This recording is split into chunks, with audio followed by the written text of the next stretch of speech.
Salve, salve, meus amigos aqui do Café Cultural, da Rádio Mega Brasil, tudo bem com vocês? Tenho plena certeza que sim. Mais uma vez, abrindo nossas câmeras, microfones, para bater um papo sobre arte, sobre cultura, e dessa vez, tenho certeza que vocês vão gostar muito do programa de hoje. Vai ser um programa um pouquinho diferente. Não é uma escritora, Ana Cláudia Martins, não é. Apesar de que eu não sei se você tem livros, Ana Cláudia. Não sei se você não tenho. Não tem, então. Não é uma escritora, mas nós vamos falar de livros. Não é uma pintora, mas nós vamos falar muito sobre arte. E eu não quero mudar o programa, eu quero que ela se apresente, eu quero muito que vocês aproveitem muito o programa de hoje, como eu tenho certeza que eu vou aproveitar. Então, Ana, muito obrigado por estar aqui com a gente no Café Cultural, um prazer, uma honra ter você com a gente. E eu quero saber, quem é Ana Cláudia Martins por Ana Cláudia Martins? Bom, quem é Ana Cláudia Martins? Primeiramente, eu quero agradecer o convite, também é uma honra para mim estar aqui batendo um papo com você, aqui dentro do Café Cultural, agradeço, né, pelo convite. Agora, quem é Ana Cláudia Martins? Ana Cláudia Martins é bibliotecária, é uma pessoa que é ativista do livro da leitura e das bibliotecas, né? Já está no meu time, já gostei. Atuo politicamente na questão das bibliotecas, do livro e da leitura, né? Hoje, sou atual presidenta do Conselho Regional de Biblioteconomia do Estado de São Paulo. Que maravilha, que maravilha, que maravilha. E é nisso que vem a minha militância do livro das bibliotecas. Eu acho muito engraçado, Ana, é o seguinte, eu, até como vindo de uma família que gostava muito de leitura, eu lembro muito de frequentar bibliotecas. O colégio onde eu estudei tinha uma biblioteca fantástica, e até uma história muito engraçada. Eu lembro que quando eu estudei no mesmo colégio que minha mãe estudou, e quando eu cheguei em casa, na primeira, segunda semana de colégio, que eu falei, fui até a biblioteca. Minha mãe falou, nossa, eu frequentava também lá, e tinha a dona Jovina, que ficava na biblioteca. Eu arregalei o olho e falei, mas é a dona Jovina que ainda está lá? Ela, não acredito, não pode ser. Ainda existe a dona Jovina, e essa mulher conhecia a biblioteca como, acho que melhor do que a casa dela. Então assim, quando a Cristina Aguilera, nossa super assessora, me ofereceu, eu falei, nossa, veio direto a lembrança da dona Jovina, que era uma figura fantástica do colégio. E biblioteca ela tem uma coisa que, ao mesmo tempo que atrai, quem gosta muito de biblioteca fica fascinado, e quem não gosta, acha um lugar chato, mas é falta de conhecimento, né, Ana? Eu acho que é falta de conhecimento mesmo, porque a partir do momento que saber que ao entrar numa biblioteca ela vai ser libertadora, porque o que são as bibliotecas, né? O que também tem atrás da biblioteca, que é um profissional bibliotecário. A gente vai falar muito, eu quero falar. Então, o que acontece? A biblioteca, eu vejo a biblioteca como um templo, né? Uhum.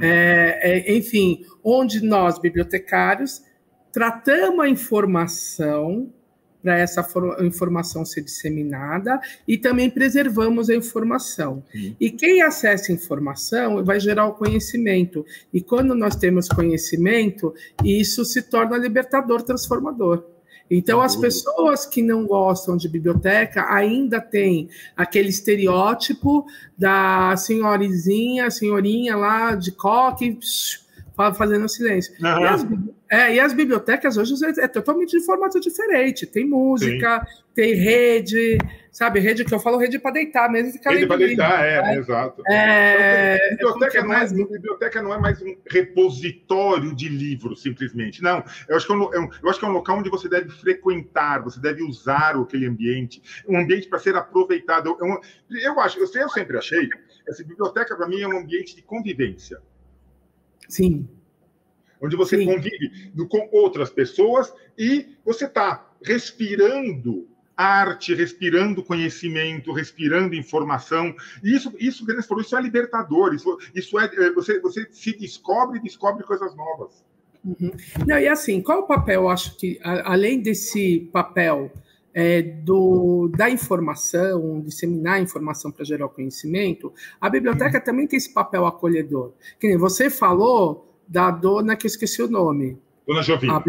A dona Jovina. Tudo bem que o nome dela não ajudava muito também. Jovina, mas você tem uma parenta chamada Jovina, mas Jovina já é nome de velho. Né? Só que você tem uma memória afetiva. Tem, nossa, e como? Isso é legal. E as bibliotecas também, ela tem esse acolhimento, e às vezes as pessoas vão lá, não além de usar o local, né, desfrutar do local, também vira acolhimento para pessoas que estão precisando de uma conversa. Às vezes a gente, bibliotecário, vira até terapeuta, né? Vira, sabe, o ouvido amigo.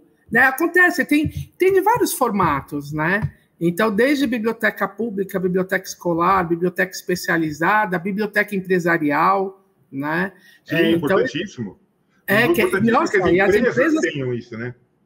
Que as empresas que têm biblioteca empresarial, por exemplo, tem empresas que utilizam a biblioteca como uma ferramenta de recursos humanos, que é a ferramenta de interação entre funcionários, né? Por meio da leitura, por meio de uma poesia, por meio de palestra de alguma pessoa, e por aí vai. Eu acho o seguinte, o formato do que é uma biblioteca. Quando eu estava falando da dona Jovina, eu estudando, eu estou falando assim, década de 70, 1970, 1980 no máximo. Mudou o formato da biblioteca? O que é uma biblioteca hoje em dia, que você considera uma biblioteca moderna, uma biblioteca ativa, uma biblioteca viva? Vamos lá. Além do acervo... Vamos lá. A biblioteca, para ser viva, ela tem que ter usuário. Tá. Se não tiver usuário, não tem o porquê existe a biblioteca e nós bibliotecários, né? Então, o que é muito importante, né? Ter esse trabalho do profissional bibliotecário com a comunidade, entender qual é a necessidade informacional da sua comunidade, que, assim, por meio de pesquisa, a gente chama de estudo de usuário, né? Porque não adianta, por exemplo, eu vou falar de São Paulo, né? Que é a cidade que eu estou, né, que moro, enfim, eu estou na periferia de São Paulo, lá no extremo da Zona Sul. Aí eu vou pegar e introduzir uma literatura no modo geral, sei lá, por exemplo, que não dialoga com aquela comunidade. Entendeu? Então, eu tenho que estudar esse usuário para saber qual é a necessidade informacional deles, né? E, com isso, você se aproxima também do usuário. Então, assim, a biblioteca, além do livro, claro, né, de outros suportes informacionais, para ela existir, precisa de bibliotecário e pessoas. Pessoas que vão desfrutar daquela biblioteca. Partindo do início dela, né, a gente pode ter milhões de coisas dentro da biblioteca, como incentivar jogos de tabuleiro, tá. Com a hora de contos, sabe? Ficar contando histórias, fazer clube de livro, né? Ter teatro, fazer um trabalho de ação com cinema, sabe? Assim, esse filme foi baseado em um livro. Isso eu acho legal. Isso eu acho legal. Mostrar que o livro tem ciclos, assim, que de repente até chegou no cinema, chegou no teatro. Sim. Por exemplo, eu vou pegar assim, Harry Potter, né? Eu adoro. Né? Dois. Só que quando você lê uma coisa, lá no cinema é outra. E aqui entre nós, hein? E aqui entre nós, sempre a leitura é melhor do que o filme, né? Então, o pessoal de Hollywood não nos escute, mas a leitura é melhor que o filme. Mas assim, por quê? Por que é melhor? Porque a leitura mexe com o seu subjetivo. Entendeu? E às vezes o que eu li, por exemplo, lendo Harry Potter, porque foi sensacional a produção, né? No cenário é indiscutível. Só que o meu subjetivo, a minha imaginação, pensou de um formato que o diretor fez de outro, entendeu? Foi na cabeça dele, né? Ele foi no formato da leitura dele. Sim. Então dá para se fazer esses trabalhos dentro de biblioteca, né? Aliás, a biblioteca é um espaço democrático. Sim, perfeito. Qualquer pessoa pode entrar, né? Pode usufruir da biblioteca, e algumas bibliotecas elas atuam como acolhimento mesmo, sabe? Que fazem trabalhos com pessoas em situação de rua. Né? Tem algumas que fazem isso, resgata essa pessoa, e a pessoa ter como que eu vou te falar? Sabe, então, assim, eu pertenço a esse lugar. né? Então, é possível. Ter um livro na mão de uma biblioteca estruturada para um morador de rua, para uma pessoa em vulnerabilidade, tem uma vulnerabilidade social, a pessoa se sente melhor, né? Ela fala, nossa, eu tenho algum valor. E quando, às vezes, na rua, a pessoa nem sente esse valor. Sim, é bem isso mesmo. Tem algumas histórias que eu conto, que às vezes eu sou repetitiva, porque eu sempre conto essas histórias, né? Imagina, mas se são boas, por favor. Uma delas é a escritora Luciane Miller, né? Ela foi uma criança que foi moradora de rua, situação de rua. Ela fugiu de casa por violência doméstica. A madrasta jogou óleo quente nas costas dela, né? E ela fugiu de casa. Imagina uma criança com 4 anos na rua. Aí o lugar que acolheu, que ela aprendeu a ler, aprendeu a entender que existia outro universo, além dos duros, o universo duro das ruas, foi a Biblioteca Pública da Vila Maria. A bibliotecária Ursulina, ela acolheu essa menina, por 4 ou 5 anos ela convivia na biblioteca quase todos os dias, e para dormir, ela dormia na biblioteca, só que isso ninguém sabia. Ela pulava o muro e dormia no Menina, olha só! E hoje ela é uma escritora e tem uma editora de livros. Que coisa isso linda. Assim, existe mais milhões de Ursulinas. Imagino. Outra história que eu conto também, que tem o Lorival Cancela, é nosso conselheiro. Ele é bibliotecário da Secretaria de Educação do Estado de São Paulo, né? Enfim. Só que ele foi uma pessoa em situação de rua. E onde acolheu foram também os livros, foram as bibliotecas. E quando ele morava em albergue, ele fazia faculdade. Entendeu? Então, assim... inclusive, ele foi até reportagem da Folha semana passada, enfim, né? É por isso que eu falo, olha, aqui no Café Cultural, às vezes o povo até manda mensagem, mas o Sérgio Lapastina só entrevista escritor, podia entrevistar mais artistas, pintores. Eu entrevisto qualquer um aqui, gente. Sendo ligado ao universo de cultura e de arte, é só vir. Mas eu tenho uma paixão particular pelo livro, por escritores. Sim. Eu acho que, né, nada substitui a leitura. Não, nada é assim. Eu acho que a leitura é fantástica. Eu afirmo, tenho toda a certeza no que eu vou falar agora, livro e bibliotecas salvam. Sim. Salvam. Conheci alguns rappers que flertaram com a criminalidade e a literatura, o livro tirou da criminalidade. A rima tirou da criminalidade.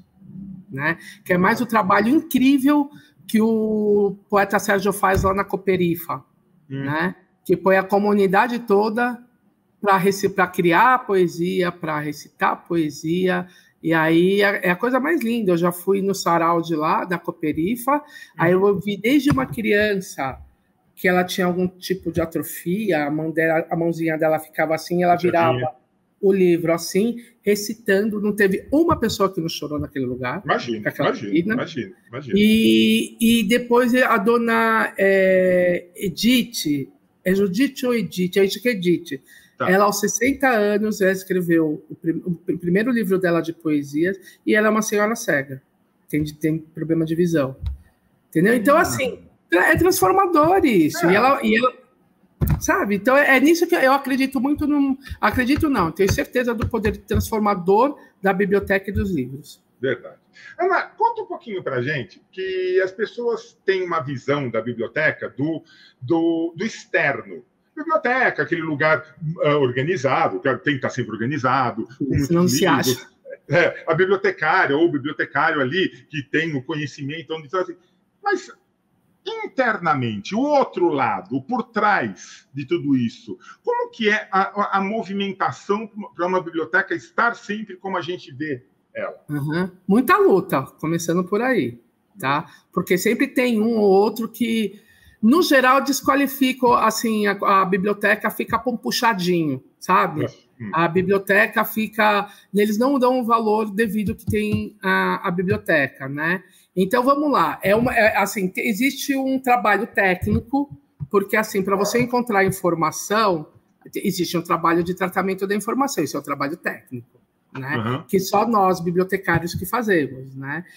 O bibliotecário é uma profissão regulamentada, então, para ser bibliotecário, você tem que ter o bacharel de biblioteconomia e ter o registro no conselho né, da tua região. Né? E esse trabalho técnico, ele é muito mais do que receber o livro e achar o lugar certinho dele na prateleira. Vou te dar um exemplo. Vou te dar um exemplo assim. Em qualquer base de dados do mundo que você for, você colocar, vai fazer uma pesquisa, você colocar Edson do Arantes do Nascimento ou você colocar Pelé, são dois termos distintos, diferentes. Totalmente. Né? Mas você acha a mesma informação. Por quê? Porque a gente faz esse tratamento. Nossa, maravilhoso. Você entendeu? Então, é esse trabalho técnico que a gente faz de você localizar a informação. E não só isso, como, por exemplo, tem umas que a gente chama de referência, né? Bibliotecário de referência, aquele que fica no atendimento, aí vai a pessoa e eu quero um livro, tal, assim, ele quer fazer uma pesquisa, aí a gente começa a investigar o que ele quer. Na verdade, as pessoas nem sempre sabem exatamente o que querem, né?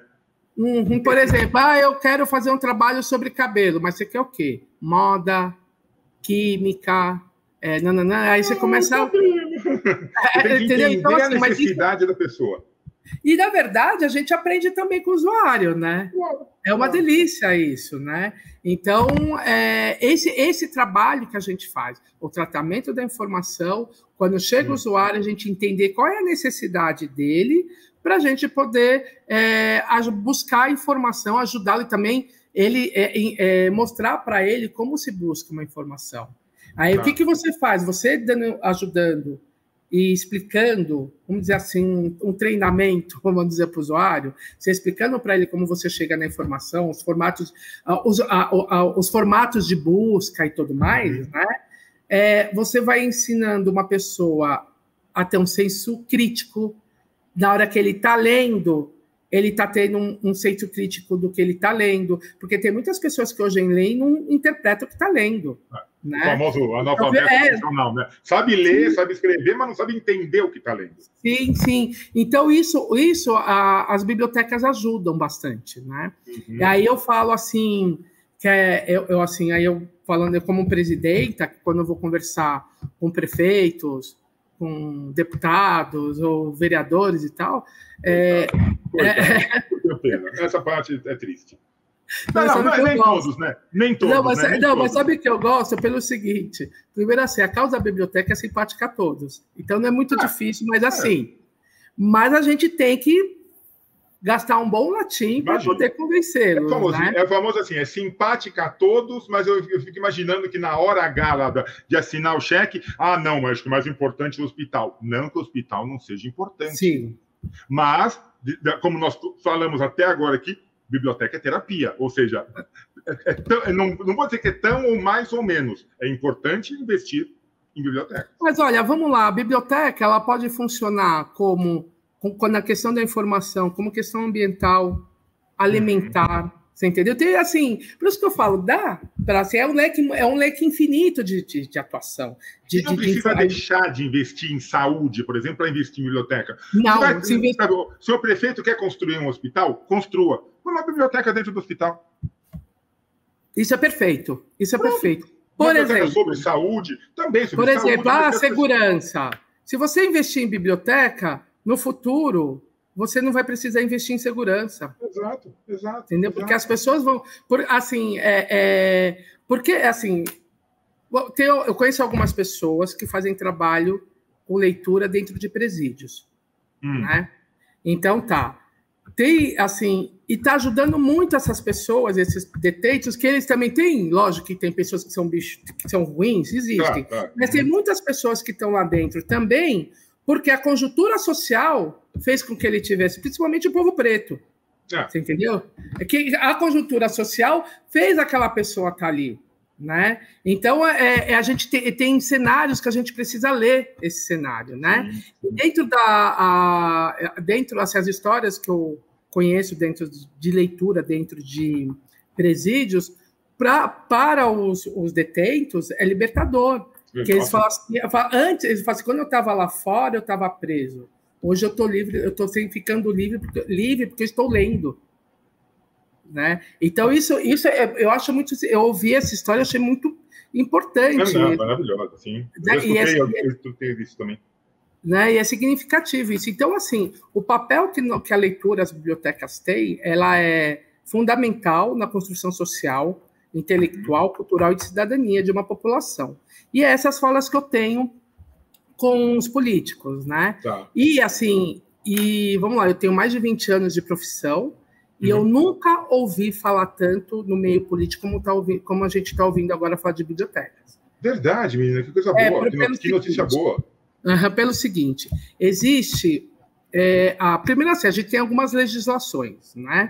Tem a legislação da nossa profissão, né? Tá. Que é regulamentada, então quem tem que fazer... É a mesma coisa, se tem um hospital, tem que ter médico, se tem farmácia, tem que ter farmacêutico, se tem biblioteca, tem que ter bibliotecário. Tem que ter bibliotecário, perfeito, perfeito. E aí tem essa lei, tem a lei do Plano Nacional do Livro, da Leitura, Literatura e Bibliotecas, que todos os municípios têm que implantar o plano municipal, que não é feito, são poucos que fazem, mas tem alguns que fazem. É, né? O famoso tem que, mas, né? Teria que. Mudemos o tempo verbal, teria que.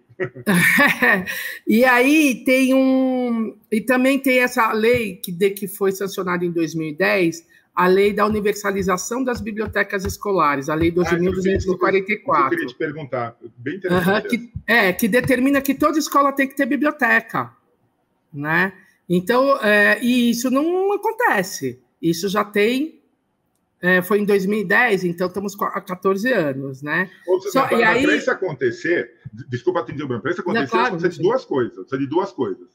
Primeiro, o incentivo do poder público, já que existe a lei, o poder público tem que ter uma atuação, para, olha, você me arruma um espaço aí na tua escola e eu vou ceder alguns livros, você vai pedir doações. E precisa ter a conscientização da própria direção da escola em querer ter isso, né?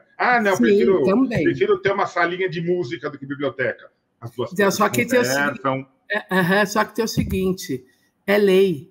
Se não tem, tá ilegal. Então, eu já parto desse ponto. Tá, aí, se eu for falar com o prefeito vem falar assim, mas eu não tenho dinheiro.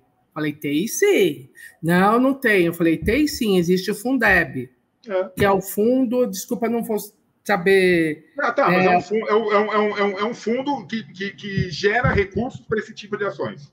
Sim, assim, desse dinheiro, desse montante que vai 100% dele, 70% é para bancar a folha de pagamento, antes era só dos professores.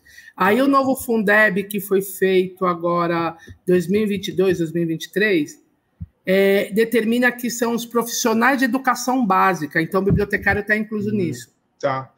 Não é somente professor. Existe ainda, não tem um consenso dentro dos tribunais de conta, desses outros 30%, que é para melhoria das escolas, né? Se esses 30% ser investido em bibliotecas, né? Ainda não tem um consenso, ainda no Tribunal de Contas, quando você vai prestar conta, tem tribunais que não aceitam, né? Então, enfim, mas a gente não tinha isso, hoje a gente tem, né? E no mês passado, não, foi esse mês, foi aprovado no Congresso, já tinha sido aprovado no Senado, agora foi aprovado no Congresso, o Sistema Nacional de Bibliotecas Públicas, de Bibliotecas Escolares. Nossa, eu pensei que isso já existisse. Eu já não existe. Existia o de bibliotecas públicas, não de bibliotecas escolares. Tá. Agora vai para o presidente Lula para ser sancionado. Né? Com certeza. E vai ser. Então, assim, tão direto falando disso. Aí, assim, tem algumas coisas que esse trabalho que o Conselho faz, também esse trabalho de estar lá batendo na porta de parlamentares, de políticos, né? Eu tive na posse do presidente Lula, e tive na posse de alguns ministros, né? E aí eu fui na posse do ministro Alckmin, e aí eu falei com alguns ministros, e um deles foi, na época, era o ministro Flávio Dino, né? Na hora que eu falei, ministro, posso falar? Ele, claro, muito simpático. Claro. E na hora que eu falei que eu era bibliotecário, o sorriso dele veio até aqui, né? Falei das bibliotecas.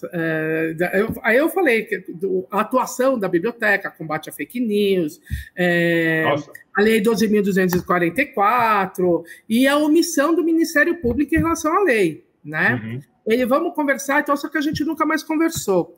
E agora que ele foi para o STF, a última coisa que ele fez como senador, que ele saiu do Ministério, do Ministro da Justiça, voltou para o Senado, saiu do Senado e foi para o STF. Isso. E a última, ele deixou um projeto, uma PL, falando de bibliotecas, do bibliotecário.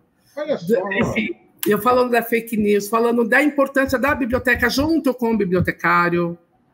Então, assim, isso é fruto de um trabalho que a gente fez. Nossa, então, assim, a implantação do plano, o projeto que está na mão do prefeito da cidade de Piracicaba, foi um trabalho que a gente fez com uma vereadora da cidade, entendeu? Então, assim, a gente fez tudo, teve audiência pública, a população participou da construção, e agora está na mão do executivo para aprovar, né? E aí a gente está aguardando isso desde o ano passado, do final do ano passado, né? Então, ele podia fazer como um belo ato de final de governo, né, que nós vamos ter eleição para prefeitos desse ano. Na verdade, a gente deu um presente para ele, né? Já termina o teu mandato com essa maravilha aqui. Então, assim, e aí a gente vai nessa luta. Nossa, maravilhosa. Para batendo na porta mesmo, sabe? Vou falar assim, agora, esse ano de eleição, a gente vai atrás de candidatos. Vai ter que recomeçar essa jornada, né? Se possível, a gente conseguir falar com os candidatos de São Paulo, né, que é a nossa jurisdição, a prefeitura, o candidato Guilherme Boulos, o prefeito Ricardo Nunes. Porque vai ficar entre esses dois. Eu acho que não vai ter muita escolha, vai ser entre esses dois mesmo. Então, a gente sabe de procurar isso se eles abrirem para a gente, né? Não tem como. Mas diz uma coisa, para tirar um pouco também algumas dificuldades. Não tem tamanho de biblioteca, né?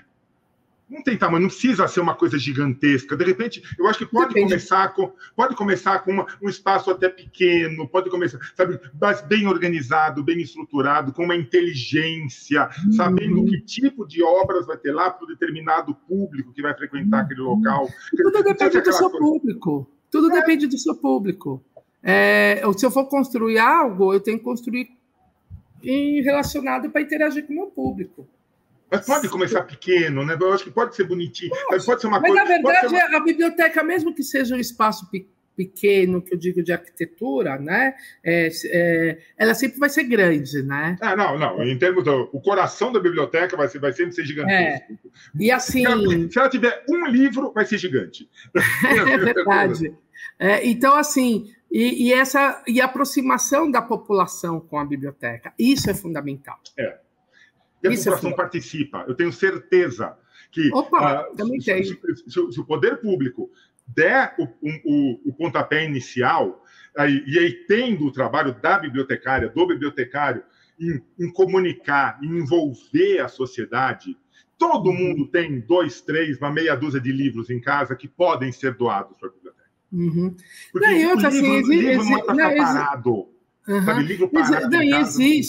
Existe assim vários fomentos também, tem como, entendeu? Assim, aí o que eu vejo assim, tem uma questão que daí vão falar assim, biblioteca comunitária. Eu acho que as bibliotecas comunitárias elas fazem um papel essencial porque tem falha do Estado. Só o que eu não acho certo é o Estado jogar a responsabilidade dele para a sociedade, entendeu? Já que tem biblioteca comunitária, eu não preciso. Muito pelo contrário. É justamente porque tem a biblioteca comunitária que o poder público precisa atuar.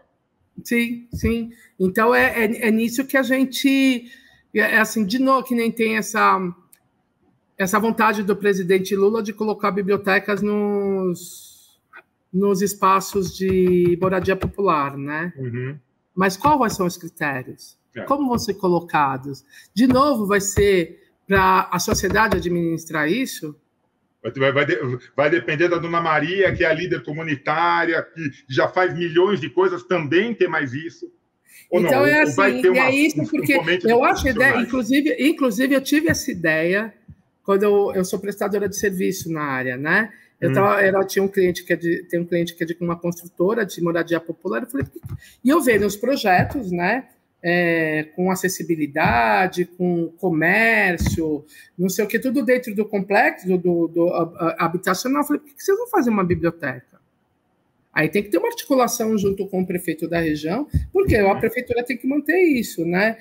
E aí a gente não teve perna para conversar mais, porque nós do Conselho nós somos voluntários, né?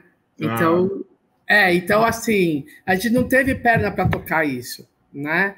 Ou eu trabalho para pagar meu aluguel, ou fico... Infelizmente, a gente tem as contas para pagar, né? Por mais que a gente goste, a gente tem a conta. Eu amaria ficar 24 horas, ser full time pelo conselho, mas não tenho como. Infelizmente, não. Desprovida de família rica, então eu tenho que trabalhar, né? Né? É como meu avô falava, já que você não nasceu em família rica e jogar na loteria não dá certo, vamos trabalhar, senão a gente não tem muito E aí a vida toca, né? Então, assim, aí a gente precisa desses critérios para... eu quero abrir uma... é romântico falar que quero abrir uma biblioteca, mas como você vai abrir? Para quem você vai abrir? Qual vai ser o tratamento da informação? Né? Não é só colocar um amontoado de livros, tá tudo bem ter a biblioteca. Como que vai interagir com o seu público? Então, é bem criterioso, né? Imagina. O cuidado com a obra, isso é função do bibliotecário também, a manutenção? Porque eu lembro que assim, eu já fui algumas vezes no Arquivo Público do Estado de São Paulo, e eles têm um trabalho de manutenção de livros históricos, coisa fora do normal. Tem uma sala que eu entrei lá, mas você tem que quase colocar uma roupa de astronauta para entrar na sala, e não pode encostar em lugar nenhum. Mal você respira lá dentro, porque tem lá fragmentos de páginas de livros antiquíssimos. Esse é um trabalho que o bibliotecário... Eu sei que talvez não seja, mas o bibliotecário também cuida da manutenção. Ele se especializa nisso. Ele pode se especializar. Vamos lá. Por exemplo, eu vou dar um exemplo do IEB, que é o Instituto de Estudos Brasileiros. Inclusive, a nossa conselheira, a Dinoliana, ela é a coordenadora do acervo do arquivo, né? Ela não precisa ser uma restauradora ou uma especialista em ver aquele papel, olha, se a pigmentação é não sei o que, não, entendeu? Mas ela sabe que tem profissionais que façam isso. Tem profissionais bibliotecários que se especializaram em preservação e restauro. Existe também, né? Então, eu acho maravilhoso esse trabalho. Só que eu preciso de saber quais são as ferramentas que eu tenho que utilizar para preservar aquele acervo. Qual a climatização que eu tenho que ter? Entendeu? Como é feita a minha limpeza do acervo? Então, assim, isso o bibliotecário tem que saber. Agora, talvez o bibliotecário não precisa ter a técnica do restauro. Isso é um profissional especializado, mas o que eu gostei muito de ver no Arquivo Público e aí a menina que estava comigo era bibliotecária, não vou lembrar o nome dela agora, quem sabe, daqui a pouco eu lembro. Ela compreendia a história daquela página. Ela não sabia restaurar, ela não entendia um pouquinho da técnica ali, que líquido estava sendo colocado, como que era... a técnica ela conhecia um pouco, mas ela fala assim, esta página, historicamente, é de um livro da década de tal, que rodou, que teve tal... Quer dizer, ela conhecia a história por trás daquele pedacinho de papel que pertencia a uma página, que pertencia a um livro, que tinha toda uma história por trás. Esse trabalho eu achei lindo dela. Não, então, porque que é o trabalho... Por exemplo, eu vou dar, dentro disso que você está falando, eu vou dar um outro exemplo. Você pega uns livros... e os livros, as páginas, né, daquele livro, tá alguma anotação. A gente chama isso de marginalia, né? Imagina assim, você tá com os livros, sei lá, vou chutar aqui do Mário de Andrade, né? Aí você pega os livros, as anotações dele, isso é de um valor. Não dá para mensurar o valor disso. Uma coisa é o Sérgio Lapastina anotar na beirada do livro, eu fazia demais disso. Outra coisa é Mário de Andrade, dá licença, né, gente? Entendeu? Então, sabe? Então, assim, dá para os pesquisadores estudarem sobre isso, sobre essa marginalia. Então, assim, é um universo muito amplo a informação, a organização da informação. Que nem aí eu vou estar entrando na questão de documentos, né? Aí vem os documentos pessoais daquela pessoa, daquela personalidade, e de repente você começa a ver algumas particularidades que aquilo dá uma tese, dá um estudo sobre aquilo. Então, assim, é um universo muito grande. E aí você vai extraindo essas informações e registrando. Isso é o tratamento da informação. maravilhoso, é maravilhoso. Quando eu conversei com essa menina e ela me mostrava, olha, essa página aqui, ela faz parte de uma obra. Gente, eu comecei a ver, gente, o conhecimento dessa menina, o quanto que ela deve ter estudado aquele pedacinho de papel, que, gente, acho que não tinha 10 centímetros, aquele pedacinho de papel. E ela contou uma história que dava um romance num pedacinho de 10 centímetros de um papel que mal e mal se podia respirar perto, porque senão ele desaparecia também. Ó, a gente está falando de papel na questão da conservação. Eu voltei ontem, foi ontem que eu voltei de Ribeirão Preto, que eu estava no evento do... Porque dia 12 Você gosta de lugar quente também, hein? Ribeirão Preto, Brasília, você gosta de lugar Preto. Quente. Você gosta? Pera, mas você não vai ter um pinguim, vai. Pelo menos em Ribeirão Preto tem um pinguim para tomar um show. Então, é que dia 12 foi dia do bibliotecário. Sim. Então eu estou rodando um pouco São Paulo, algumas cidades que estão celebrando o dia do bibliotecário. Eu fui para Ribeirão Preto, né? E tem uma biblioteca que é de uma é pública, não, só que ela não é mantida pela prefeitura, ela é mantida por uma fundação que chama assim já te falo daqui a pouco. É um caso, sim, a Junqueira. Sim, a Junqueira. É um casarão que era uma pessoa rica, milionária, que não tinha filhos e deixou aquele casarão para a biblioteca e uma fortuna para ser feita uma biblioteca. Nossa. Então, a mantenedora, ela administra com essa fortuna dessa pessoa essa biblioteca. E aí, a menina que era auxiliar ou assistente de biblioteca, que era uma estudante de biblioteconomia, ela fez a visita técnica comigo.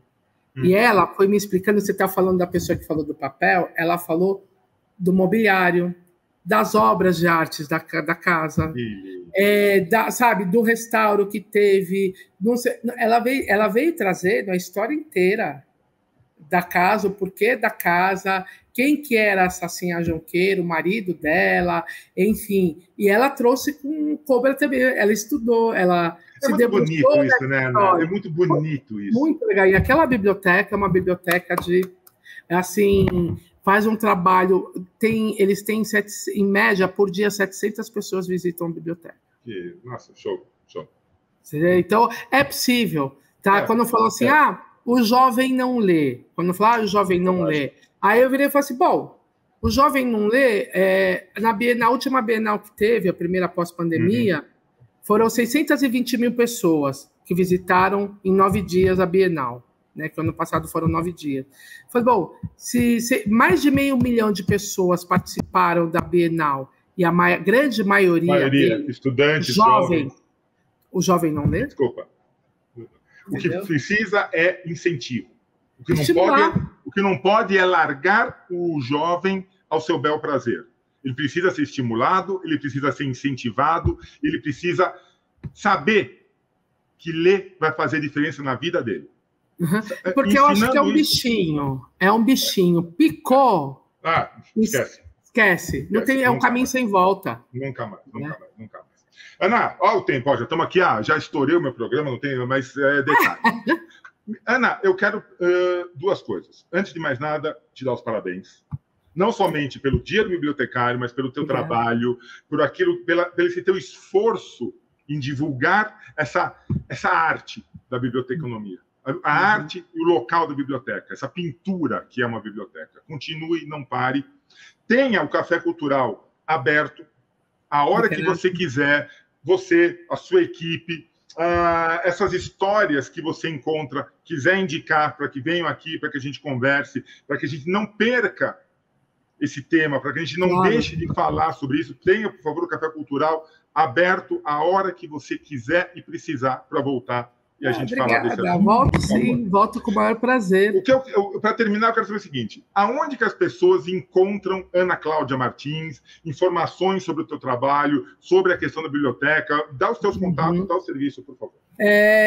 O meu Instagram é @AnaCMartins69, também tem meu LinkedIn, Ana Cláudia Martins, né?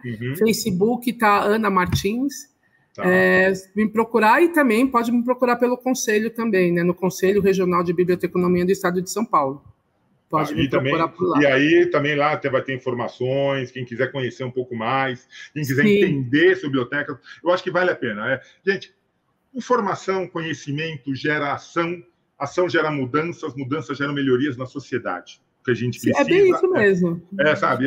E todos são beneficiados. Sem dúvida, sem dúvida, sem dúvida. Todos são beneficiados. Né? Ana, mais uma vez, meus parabéns. Muito obrigado por você ter aceito o nosso convite, por estar aqui com a gente. E, reitero, as portas são sempre abertas, querendo, precisando. Não tenho o que fazer, vou bater papo com o Sérgio lá no Café Cultural. Liga e a gente abre câmeras e microfones para você, tenha plena certeza.